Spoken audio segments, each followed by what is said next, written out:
अखिलेश यादव को लेकर अमित शाह ने लगा दिया मोदी को फोन। गुस्से से लाल अखिलेश यादव ने कर दिया बड़ा ऐलान। एक ऐसी रिपोर्ट हो गई लीक तो अमित शाह को लगाना पड़ गया मोदी को फोन। आखिर क्यों गिर गए अमित शाह, टेंशन में हो गया बड़ा खुलासा। योगी की टेंशन बढ़ी, अखिलेश यादव को रिपोर्ट का लगा पता तो बीजेपी आ गई टेंशन में। लोग मिलकर सियासत का खेल आज भी खेलते हैं, कुर्सी के लिए आज भी अपना जमीर बेचते हैं। अमित शाह और योगी आदित्यनाथ को यही लग रहा था कि पीएम मोदी के बाद अब हमारा ही नंबर है, इसलिए कुर्सी के लालच में अमित शाह और योगी आदित्यनाथ के बीच दूरियां बनती दिखाई दे रही हैं। एक टाइम हुआ करता था जब मोदी का दाहिना हाथ अमित शाह और बाहिना हाथ योगी हुआ करते थे, लेकिन अब टाइम ऐसा आ गया है कि सत्ता के लिए योगी और अमित शाह आपस में भिड़ने के लिए तैयार हैं। कहते हैं कि अमित शाह राजनीति के चाणक्य हैं और योगी बाबा के पास पावर है, लेकिन अब इन दोनों का पावर अखिलेश यादव के सामने ठंडा पड़ता दिखाई दे रहा है। लगातार 3 राज्यों के जीत के बाद बीजेपी उछल कूद कर रही थी, लेकिन चुनाव जीतने के पीछे का कारण किसी ने नहीं बताया। वह हिम्मत सिर्फ अखिलेश यादव ने दिखाई। वह अखिलेश यादव जिन्होंने कांग्रेस का हाथ बिना डरे मिलाया था। अब अखिलेश यादव ने उस चुनाव का भांडा फोड़ दिया है जिसको लेकर अमित शाह ने सीधा मोदी को फोन कर दिया था, जिससे ये साफ जाहिर होता है कि अखिलेश यादव को अब रोकने वाला कोई नहीं है। अब अमित शाह का फोन मोदी के पास आया तो वहीं योगी आदित्यनाथ पीएम मोदी से सीधा मिलने पहुंच गए,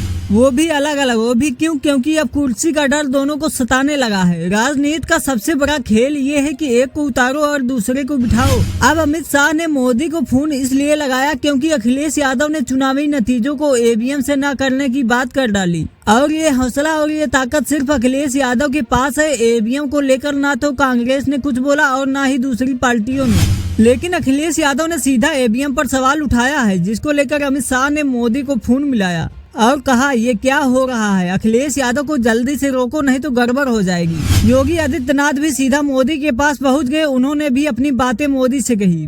बीजेपी पार्टी जरूर चुनाव का जश्न मना रही हो, लेकिन आने वाले इलेक्शन में अखिलेश यादव बीजेपी को हराने के लिए तैयार हैं। इससे पहले भी योगी आदित्यनाथ ने अखिलेश यादव को फोन किया था, वो इसलिए कि अमित शाह का दौरा था और वो दौरा योगी के घर में था। अमित शाह ये दौरा इसलिए कर रहे थे ताकि उनको पता चले कि योगी आदित्यनाथ ने क्या कुछ नहीं किया है। तो योगी आदित्यनाथ को इसका डर सताने लग गया और सीधा अखिलेश यादव को फोन कर दिया कि भैया अब आप ही कुछ मदद करो। राजनीति का राज ये है कि चाहे आप कितने ही अच्छे दोस्त हो, आपकी पार्टी कितनी ही मजबूत हो, किसी एक के सामने पार्टी टूटकर बिखर ही जाती है। कांग्रेस ने भी 65 साल तक भारत पर राज किया, लेकिन एक के सामने वह पार्टी टूटकर बिखर गई। अब सत्ता के लालच में योगी और अमित शाह के बीच जंग छिड़ी हुई है और अमित शाह इसके मेन कारण हैं। इसको लेकर अब पीएम मोदी भी परेशान दिखाई दे रहे हैं। इस पूरी खबर पर आपकी क्या राय है, हमें कमेंट में बताएं। हमारे चैनल को सब्सक्राइब करें सियासत न्यूज़ एस।